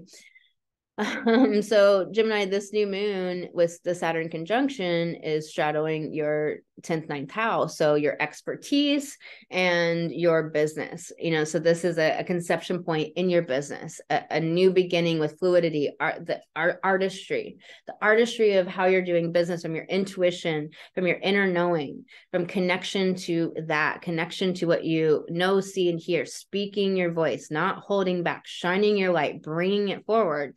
And so this is a disillusion and an ending to the old endings of not speaking your voice, or being quiet when you knew you shouldn't have, or not bringing forward the information that you have. It's really important, especially in your business.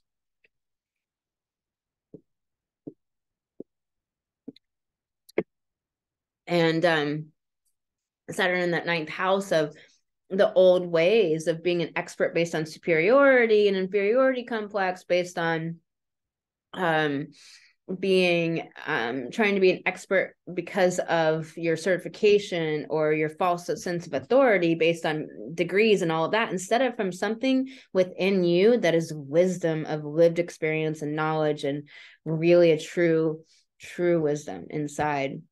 So really beautiful and profound here, this T-square, to integrate this Leo Lilith in the 3rd house of your mentalities, that coming from enthusiasm and fun and inspiration and power, because you've done the deep shadow work of dealing with the shadow around your health, your body, your healing, your lifestyle, day-to-day work, the spells of like what you think you have to do and how life should be, and these types of things, like dealing with the your strategy not matching your energy, and having to be a fully resourced woman and rest when you might want to like be on the go and be stimulated and running around, and really healing these old ways that aren't serving you, and really bringing that fire, like standing in this empowered place with your mind, not letting your mind talk you into things, like believing your thoughts, convincing you of things that aren't true. The thoughts are just thoughts. They're not truth. There's facts. And then there's everything we think about it, the thoughts. And so are you really clear about that? And do you have empowerment and standing in your power within your mind and managing your brain? Do you have real tools and techniques that work?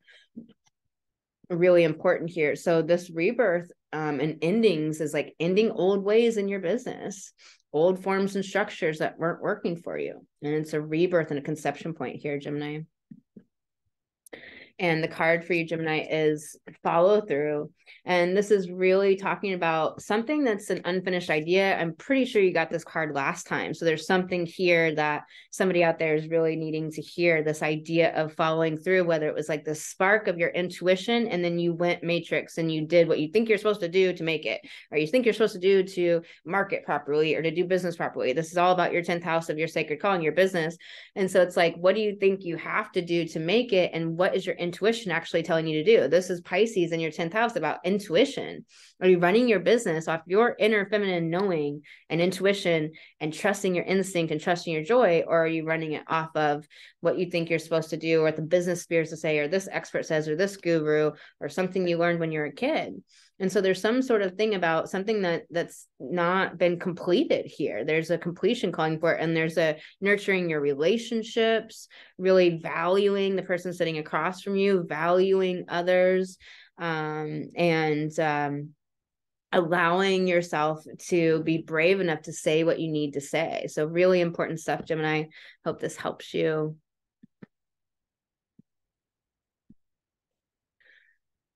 Okay, it worked this time. All right, Cancer. Let's see if it moves this out of the way. I don't know. Who knows? Cancer, this new moon is in your shadowing your 9th, 8th houses. So Saturn is breaking down the old forms around sexuality, sensuality, the depravities, like your separation from your own intimacy with self, your own connection to your intuition and the magic and the mystery, and what you thought you had to do to be loved and approved of, and what you thought you had to do for money. And it's breaking all that down and saying there's this new way, and to trust your own expertise, to speak your voice, speak from your intuition on your platform, really come from that inner space of your lived experience and your knowledge and your wisdom from within, and from within your intuition and your channeling, to bring your expertise forward, like trusting your intuition, trusting that you know what you know, that we're always learning and mastering simultaneously. But there's a wizard inside of you that's asking to stand on the podium and be speaking to the world and radiating your light. And this Pisces is this rebirth, this creating this art of your life as you being a teacher out there, you being somebody who is bringing higher truth through to other people and bridging that gap for other people. And then Lilith here in your 2nd house of what you value. It's this integration called for between Saturn, Lilith, and Mercury here about, what are you speaking into the world from a place of inspiration and heart and love. Those are your value systems, your own inner, like, empowered self that's sovereign and autonomous and partnering with other people's Lilith? Or is it like this conformity, trying to fit in, trying to be like other people, hiding in the Scorpion hole? Realize that Scorpio, you have this merginess, this porousness, this fear, survival fear and angst, and so it can just want to retreat into the Scorpion hole. But it's like you are also the eagle and the phoenix that rises from the ashes. And here's the thing, is like the phoenix doesn't rise from the garden. So letting yourself have the, like, tapping into the regenerative abilities that you have, to have the deaths, to be embarrassed, to be uncomfortable, to let people think whatever they think and not make it mean something about you, and not believe it means anything. Like, fuck reputation. That's just a false, fake thing. Like, guilt and innocence is all about social belonging. It's not about morality. So really, can you come out of your shell and stand in your empowered, intuitive, knowing, and powerful self? This shadow work needs to be done in your sense of leadership in the 5th house, of like your sense of being able to stand on stage, say, I matter, I'm important, I have something here of value to bring to the world, and it matters. And it's important that I'm out here talking. Like, there's shadow work and healing that needs to be done right there. I'm going to leave it there for you, Scorpio, because I think that is really important, profound. Realize that this new moon is a death and a rebirth. And so you're having this conception in yourself as a leader and a guide out there to others in your business, and owning your expertise. We're always mastering and learning both, not about perfection, but also there's that shadow work to do in, like, what's stopping you, what's limiting you, what's making you shrink, what's making you feel like what you have to bring isn't important or doesn't matter. You know, all of those silly thoughts that our mind likes to say, or things we picked up from other people, imposter syndrome, things like that, dealing with feeling legitimate. You know, there's a lot of spells in the culture that to be legitimate, you have to have a PhD, but a lot of people get a false sense of authority from their stupid PhD, and they have no lived life experience whatsoever, don't know shit, and can't really help people because they don't actually understand what anybody's ever been through, because they've had their nose in a book the whole time. I mean, there's value in both together combined. So really understand that if you're here and you're wanting to do what you're wanting to do, there's a reason for it. There's people out there that are fully grown, and they're your clients and your audience and your people that are ready and waiting for the message and the transmission that is your transmission to them. That's what the double goddess is all about, is the woman to woman transmission. So just realize your value, stand in that, and clear that shadow. Your soul shines is your card, Scorpio. I'm supposed to be doing Cancer, not Scorpio. So this is so weird. Yeah, I've been saying Scorpio, but it's supposed to be Cancer. Like, one of the crazy things is, you know, Scorpio and Cancer are the two signs that really like to hide and shrink and have that fear. So I was doing the astrology for Cancer, but saying Scorpio. So Cancer's, the astrology I just went through is for you. I apologize that I was mixing it up with my words. And Cancer, this card is for you. Your soul shines. And this is all about, you know, connecting with source, allowing your soul to shine. You know, it's just like, this is a perfect example, right? Like, I just messed up the two signs saying it. And so while like they're like similar in my brain's like, you know, like conflating them together. But it's like, mistakes happen. It's not about perfection, it's about perfecting. So I'm going to use myself as an example to say, like, let your soul shine. Like, don't be afraid of messing up. Don't be afraid of making mistakes. Like, sometimes I say the planet and I'm talking about the sign, or, you know, it's like, you know, sometimes my brain just thinks Uranus, like, you know, I'm talking about Aquarius, you know, and it's just like, it's like, I listen to astrologers all the time where like they're saying the wrong sign or planet, and it's just because there's a lot of data in there. And so using myself as an example, like, don't be afraid that means you're illegitimate, or that you're not an expert, or that you did something wrong. Like, people, if they can't feel with their heart who you really are and the message you have to bring, then they're not for you. And you want to know, you want to get the no's so that you can get the yeses and have the real people that really love you and that are meant to be there, and to have your wisdom come through. This is really about the crown chakra and being able to bring energy through and to clear the crown chakra. I would recommend some Reiki and some energy medicine, really keeping your channel clear, really doing great energetic boundaries, upping your game, upping your intuitive abilities, really keeping your energetic field nice and tidy on a regular basis. This is what's called for. I don't go a week without Reiki, and often I'd really try to get 2 sessions a week that aren't just for me, and I'm doing self Reiki as needed as well. So really understand that this is about consistent practice. This card is about consistent practice, that your soul shines because you're consistently managing your energy field, going within, meditation, connecting, and clearing, and being that clear channel. All right, Cancer.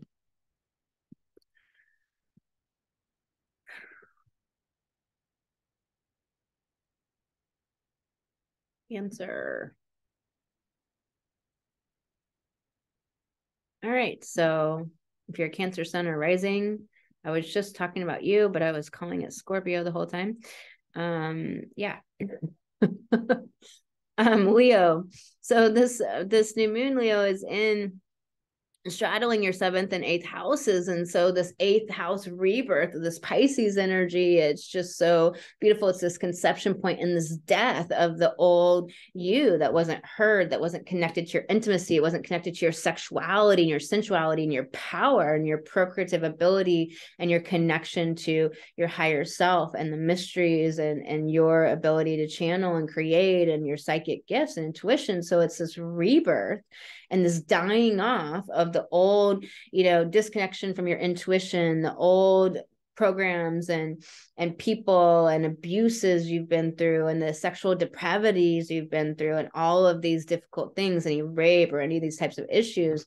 And it's really a rebirth into this conception point of what you're creating in this realm, this reconnection to self, this deep self intimacy, meaning you feel emotions and you work with yourself, your connection to your guides and the mysteries, and have a connection yourself, not letting anybody being that connection for you. And the Saturn in the 7th house of relationships and breaking down the old forms of relationships that tell you who you have to be, who you are, or what your connection to the divine is. And then you are the one that creates and decides and chooses all of that, and this new forms and structures taking place from intuition, from your instinctual nature, and being deeply connected to that instinctual nature. So it's a big rebirth, a lot of clearing, and this Leo Lilith, this integration to this Mercury and Saturn and Aquarius, saying that it's like your power and your identity and in your who you are-ness, like your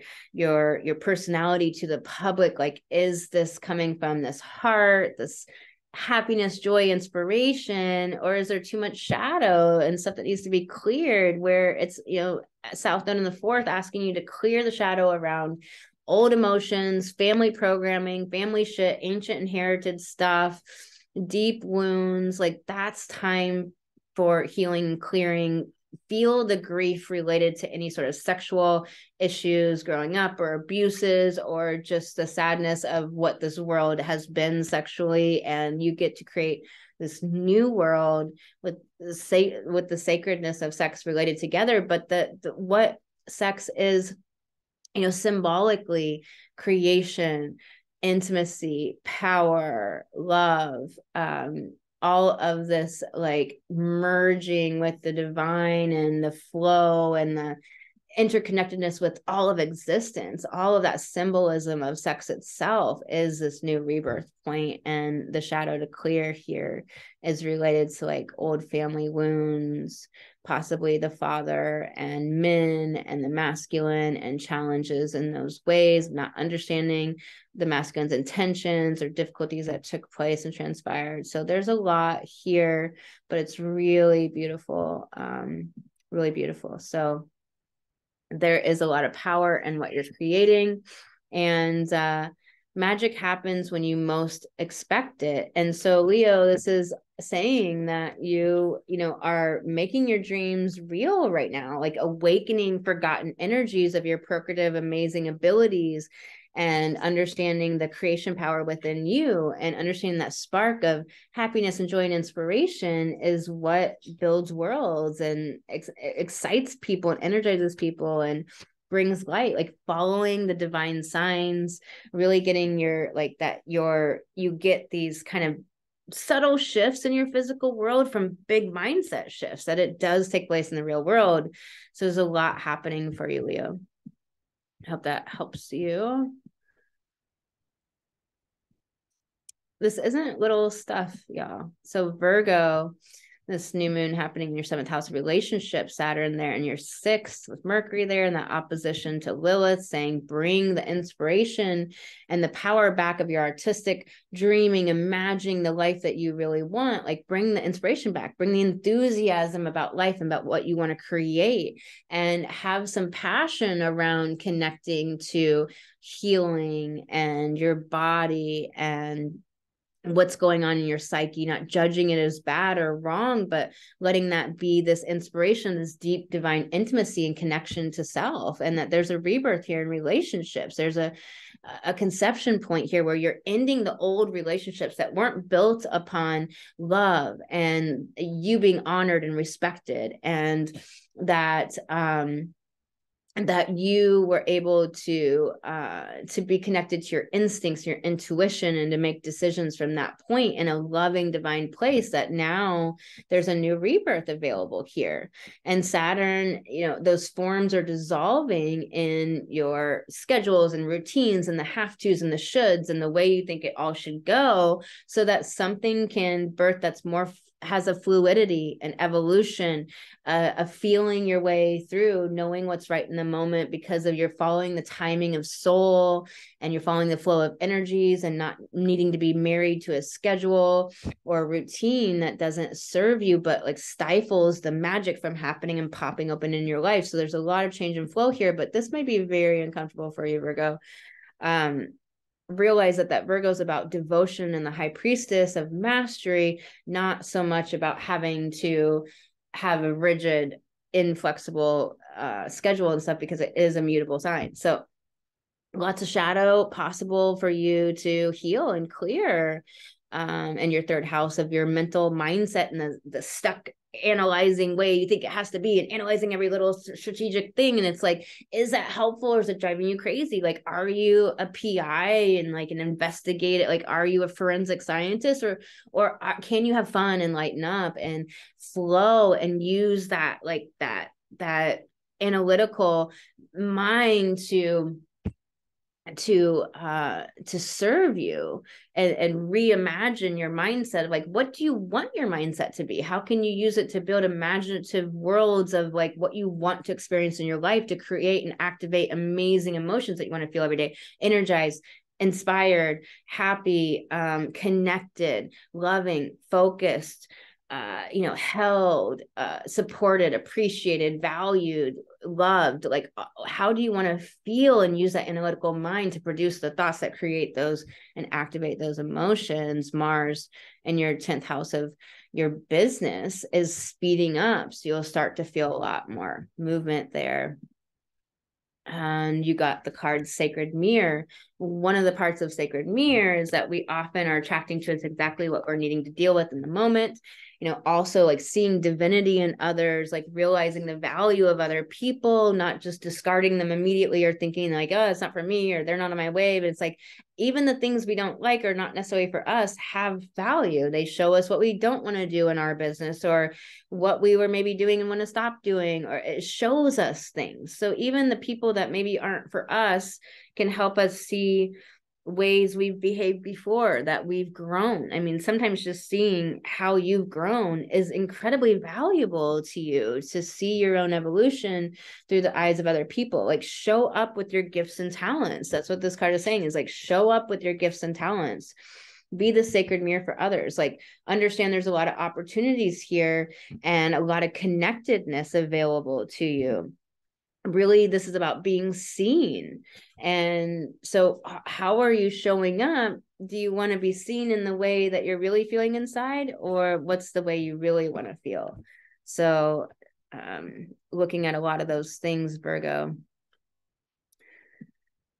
All right, Libra, this is new moon is straddling your 6th house and 5th house. So it's definitely about this death in your routine schedules, the have tos, the shoulds, the lifestyle, your old lifestyle from now to when you were born, past life, like what you thought you had to do, what you thought life was supposed to be and supposed to look like. You are having a death. And I would look at everything that you don't want anymore, and I would throw it in the fire and do some ritual and some ceremony with this new moon, because this is a chance to plant the seeds of conception right now for a new lifestyle, 6th house, a new life force energy that supports the life you really want to live, the emotions you really want to feel, the experience of life that you want to have. That's what this is. And Saturn and Mercury are in your 5th house of being the leader, being seen, your gifts out in the world, and people having that symbiosis of appreciating them and seeing them and loving them. And so there's like the old forms and structures breaking down to have the new flow, trusting your instincts, bringing your voice out, speaking your voice, being strong, being courageous, bringing that Leo, integrating the heart. Like, if you're coming from your heart, and that confidence, that Leo Lilith, she's confident, she stands in her power, she is not demanding, she's like soft, gentle, like willing to partner and talk it out and consider, but ultimately she's not going to be subservient. Ultimately, she's not going to be walked upon or be unequal or treated unequally. And so it's like recognizing from your heart when to stay, when to go, bringing your gifts to the world, and not everybody will love you, but you don't need them. Like, you want to know the no's and the yeses, like really standing in the amazingness of who you are, which is healing the shadow of your value system and the old values that you subscribe to, that you no longer are true to you anymore, that are no longer about your future self and your future pathway of the life you're moving towards now, after all this life you've lived in healing and wrapping up the past and past life shit and heritage shit. And so there is the shadow work to do here around your value system. And are you invoking the value system that you really want to live? And do you know what that is? You have words to describe it. Are you living the value system of the patriarchy or somebody else or some false authority? Really big stuff, Libra, not small. And you got the card, choose who you are becoming, in a self-care message, meaning that, you know, it's really about a choice. And are you playing it safe? Are you trying to over control the future because of fear? You know, the Libra tendency to overthink and not act and do that fire and take action on your intuition. There shouldn't really be space between intuition and action. Yes, our conscious mind sometimes needs that masturbation. And if you're really good at moving from intuition and to action to fire, fine. But if like you're staying in indecision, that's what this card is saying, is that there's a choice. There's this duality of right and wrong, that is like understanding that guilt and innocence is about social belonging. It's not about morality. It's not about morality. You know what's right and what's depraved within yourself, without all the fake false rule books of society or somebody else giving that to you. Like, choose the path towards your future self, Libra. All right, I hope that helps you. And we are finally moving to Scorpio. So earlier I was saying Scorpio when it was Cancer. I was actually talking about Cancer. They're similar in my brain because they both like to hide. And Scorpio, now we're actually on to you. This new moon for you is in your 5th house, and Saturn conjunct the new moon there, shadowing that 4th house. And so this is about family, home, your emotions, your deep internal self, your foundations of being able to feel secure, to launch into the world, to be in the world, to be confident and bring your gifts and your light to the world. And this new moon is in your 5th house of being that leader, bringing your gifts to the world, having the symbiosis of being appreciated and loved, and the aplomb that comes back to you. And this is a death, a dying of the old you, the fears, the doubts, the self-doubt, the hiding, the not bringing your gifts or doing it in a way that wasn't really honoring the truth of who you are, or that were not authentic. And now it's saying it's time to come out as a leader and shine your light and be big and brilliant and bold and courageous. And this is a conception point, a rebirthing here for you, and a dying away of the old forms of your sense of securities and structures that were based upon things outside of your intuition and instincts. This is a rebirth of your connection to your instincts and intuition, to have that be your foundation and security henceforth, to bring your beautiful light forward and be a leader in this world, integrating this Lilith and Leo of in your 10th house of that empowerment within your business to be this leader and shine forward, this empowerment of bringing inspiration and delight and fun and enthusiasm to people, coming from your heart rather than coming from superiority or fear and doubt. And there's shadow to clear in your 1st house of your who you are-ness, your identity, your ego. Is the ego wounded? Is the ego in fear? Is it damaged?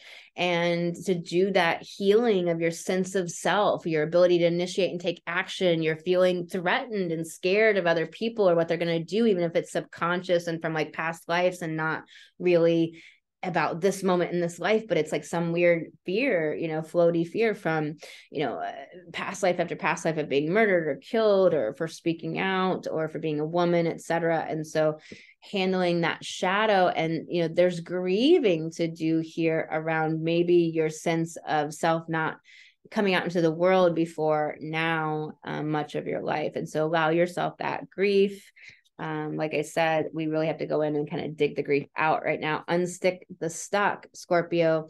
Move the energy of your emotions. Remember that Scorpio can be frozen water, so frozen emotions. You don't want your emotions to be frozen. You don't want to be in that freeze of that fight or flight or freeze or appease. You want to move the energy, dance, do sacred ceremony, do rage practice, whatever you need to do to unstick that old energy and that old pathway where you always do the same old things when you get uncomfortable or when you're scared or fearful, and really handle your mind to reprogram the way that your mind is thinking and feeling, and to integrate any lessons and understandings, that wisdom, to use that in the world, like digest that, the opposite of this Pisces. And so there is success here. There is this positive way forward. So I hope that helps you, Scorpio. This is really powerful and beautiful for you. Sagittarius, new moon is in your 4th house, straddling Saturn in the 3rd. Saturn about destroying the old forms of the way you thought, the way you were thinking about things that weren't serving you, weren't helping you, and this death of your old foundations and sense of security and the way you handled your emotions, and not really dealing with them or having a positive way to release them or to look at them, not really hearing the messages of them and listening to soul. And this is the rebirth of your connection to your intuition, your instinctual self, to build a new foundation based upon that, that's going to really serve you of bringing your light into this world in this powerful way, and amplifying your message, your projects in your business, the money that you desire, and the soulmate relationships, and the Saturn and the 3rd of this Mercury of really bringing the sense of individuality in the way you're thinking, not doing the programs and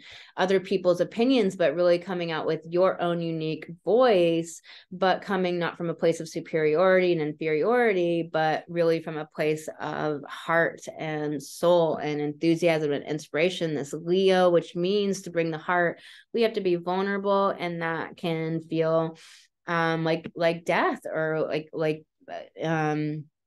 like exposure, or like precariousness, unsafety. It can feel very not safe to be vulnerable. And so are there wounds and shadow and healing that needs to be done? So says the South Node in your 12th house, that's related to past lives. It's related to deep unconscious stuff. So maybe sexual repression or rape or hurts from long ago or from past lives. So there is work to be done here, just past life regressions, some Reiki work, healing, sending energy medicine to past lives, and healing and doing this powerful work, Sagittarius.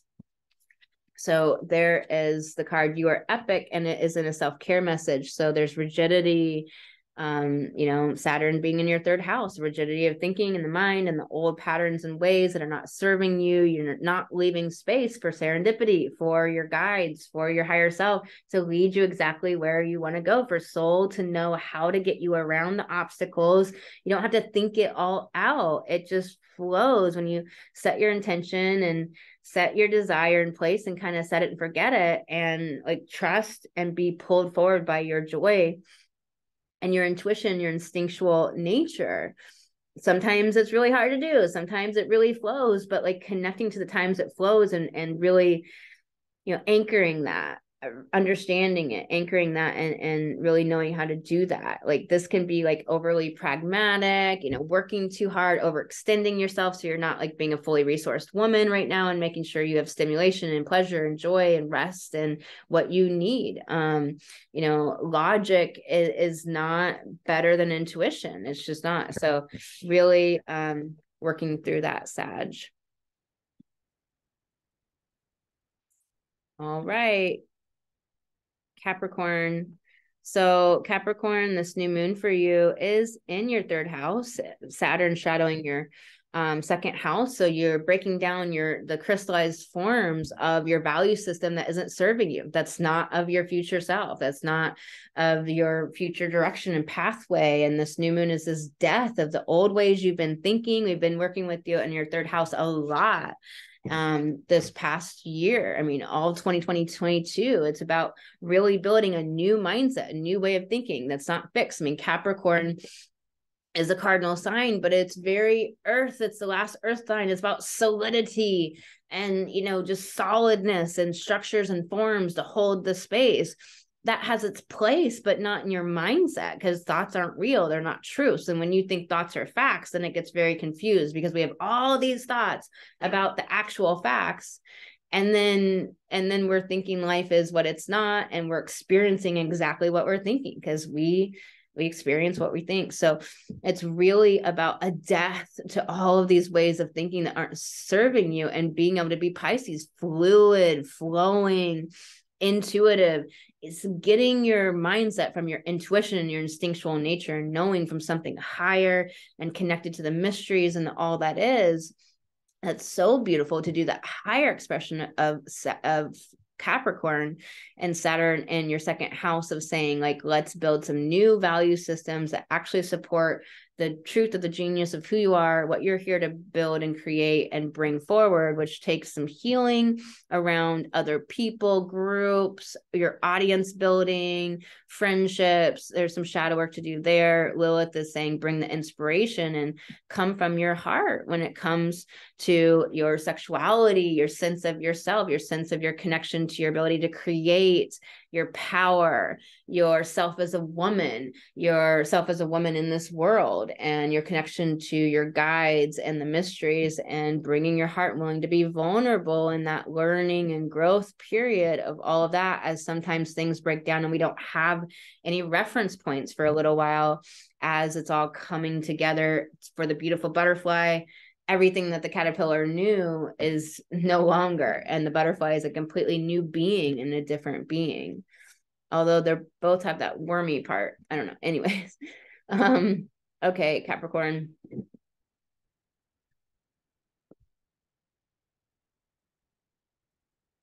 You have creator alchemy, and so this is about remembering the amazing badass creator that you are. That you are an alchemist. You take the shit in the shadow and the pain, and you create the gold with that. You alchemize that into the power and the wisdom and the things that you can do in the world. Incredibly resourceful. That earth sign is resourcefulness. So what's your purpose? Are you connected to your grand purpose, this spark of ideas, this flow, and this ability to manifest your dreams? Know that you can manifest your dreams and that you are every moment. And so is that mindset stuck in the old Saturn forms that are creating that, you know, as your dreams, as if it were your dreams, but it's not. And you're like, I keep creating this crap that I don't want to experience, but it's like, you got to change your mindset. So, all right, Capricorn, powerful message that's been going on for a long time. Aquarius, new moon for you in second house, Saturn in your first, and this opposite Lilith in your seventh, about relationships and being willing to be more vulnerable and bring the heart in your relationships, which means clearing some shadow around your business, looking like an expert, how other people see you, your reputation in the world, like taking up space in the world, and the fear or the confidence issues around that. New identity for you to create new forms and structures based off your intuition and your real, authentic, amazing, you know, intuitive, brilliant self that's artistic and loving and coming from this like divine, feminine, gentle, sensitive, beautiful space. And your second house, like this death of all the old values that don't serve you, the lack of self-love, money issues, and this rebirth of abundance and like letting go of any sort of shortage mentality and getting rid of money blocks, and really bringing in the abundance and understanding that abundance is everywhere. There's so much money. There's enough for everyone. There's more than you could want, and it's all available to you to have as well.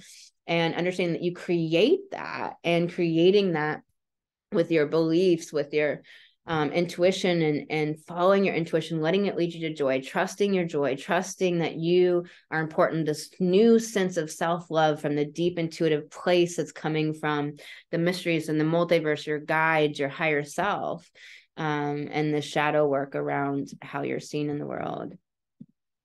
Pretty deep, Aquarius. And, you know, make a mission statement for your soul. This is the card you got. It's about your soul journey, which is like what we're really talking about at a deep level, like being resourceful within yourself. This new moon is about you connecting with the resourcefulness of who you are, that you could be planted anywhere in the world, and that you're actually resourceful enough to figure it the fuck out, whether you have to build fire or fucking make some clothes out of tree bark, or whatever the hell you have to do. If you're in the middle of like Santa Fe, New Mexico, and there's nothing, like you can get water out of a cactus, that like you have it within yourself to do whatever you need to do. Now, do you want to thrive in poverty? No. And so it's also about this abundance, like finding this regeneration of the Scorpio, of your sense of your soul purpose, your sacred calling, your purpose in this world. It's really about the fire and, bringing your success and happiness, and like understanding that like sacred tasks, what you're called to do from your intuition, is not logical. So stop trying to cerebral it so much and think it so much and logic it all out, and letting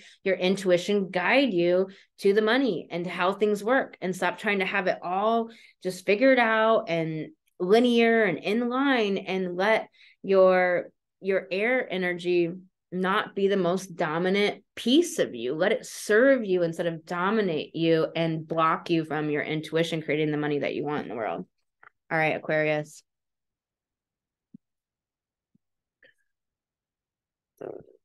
Pisces. So Pisces, this new moon is this rebirth of your who you are-ness. So depending on whether this is your sun sign or your rising sign, you have Saturn coming there. Either way, it's a big deal. It's a rebirth, particularly if it's your rising. And you have this new moon of this ending of the old identity of who you were, that isn't you, that was based upon wounds and traumas and past life shit, and what you had the patterns you went through to learn what you need to learn, all the lessons and the growing and the pain, loss, and challenge that was all about your PhD, for the amazing, powerful, beautiful work you're here to do in the world, and the big light you're here to shine. Did you do that work? Are you able to really capitalize on this rebirth in this time here and allow this death to happen? Because your card is really the same card you got last week too. And this is really a big deal. Believe that the sorrows and the hardships and the pain are really over. That was for a reason, for learning, for soul experience, for wisdom. You don't get wisdom by a book. You get wisdom by actually going through the experience, which sucks. And, this is about really birthing the identity of who you want to be, your sensitive, beautiful, feminine you that's unique and not like other people, and not based on other people saying what they think you should be, and you shouldn't cuss when. And it drives me crazy when people are like, oh, can I cuss now? Just say fuck and just be yourself, and just be whatever that is, and go to the extremes so that you can actually figure out what you are by going to the extremes and being outrageous and raucous. Mars is out of bounds. It is time to Eris is always out of bounds. It is time to be the unique, wild, crazy, amazing, beautiful self that you are, to wake people up out of the reverie of boringness and the slumber and this entrainment to depravity and the sociopaths and domination and fucking the matrix and acquiring crap that just sits in your house and then you have to go through it. I mean, be your amazing wild self. And that's what this rebirth is. And Saturn in your 12th is definitely there's past life stuff coming up. Definitely there's healing going on. I mean, obviously as a Pisces, it's just, it's big. And it is though, an end to these old things affecting who you are in the world, and not being seen or not being appreciated, and not being able to bring your light. And so this is a dissolving of those old Saturn crystalline structures that are from past lives, that are an art that is an old part of you that's not part of your new identity. And it's saying you have to integrate that heart and that vulnerability in your day-to-day work, in the activities that you do, in yourself, in society. When you integrate with society and you ground, you're going to have to come from that new inspired place, that passionate, enthusiastic place. You're going to have to activate those emotions that maybe have been a little missing for a while as you've been going through a lot of shadow cleanup and a lot of old past life stuff that you've been really healing from. And so it may be challenging to activate those positive emotions and really muscle through it for a little while. When you integrate in society, can you be vulnerable in that sensitive, beautiful self, but have the discernment of who to, connect to and who not, and who's for you and who's not. And it takes some healing in standing as a leader in this world, standing in your expertise and believing in your expertise. There's shadow to do here because there's a rebirth of you standing in this world powerfully. So the shadow work is around your sense of your own expertise. If you doubt that, believing in that, caring about whether other people see it or not, the people that are meant to see it and then meant to be helped by you or have that synergy with you will be there and will show up and are fully grown and ready and are looking for you. They're looking for you right now. So it's like healing your sense of your connection to higher truth and releasing the dogma. Really, and the effects that you may have been affected by the dogma. And you got the same card as last week about changes, that there is beautiful changes coming. And there's this phoenix rising for the ashes for you, that this is a miracle is coming. They're changing your world, massive, big changes, good luck, destiny, fortune, like positive outcomes. Miracles are coming in to change your world. Believe that, know it, trust it, and really listen to that instinctual self. And don't ever think that sensitivity is wrong or bad, or let someone call you too sensitive. That sensitivity is what we need more of in this world. It means that you're not a fucking sociopath. Sending you all so much love. I hope this helped you so much. And if you'd like to book with me, you can do that at thegoddessastrologer.com. Lots of love.